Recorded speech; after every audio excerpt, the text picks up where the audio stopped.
శ్రీ నారా చంద్రబాబు నాయుడు.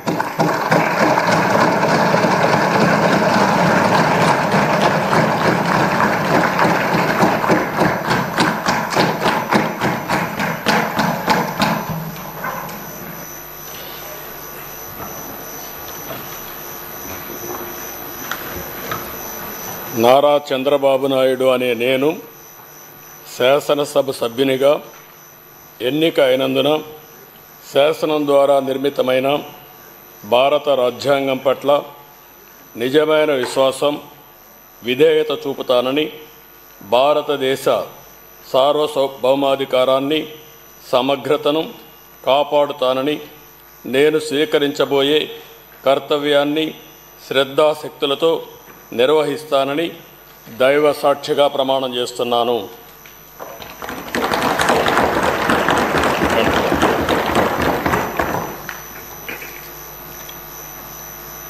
ఆంధ్రప్రదేశ్ శాసనసభ సభ్యుడైన నారా చంద్రబాబు నాయుడు అనే నేను సభ నియమాలకు కట్టుబడి ఉంటానని, వాటిని అనుసరిస్తానని, సభా మర్యాదలను పాటిస్తానని, సాంప్రదాయాలను గౌరవిస్తానని దైవ సాక్షిగా ప్రమాణం చేస్తున్నాను.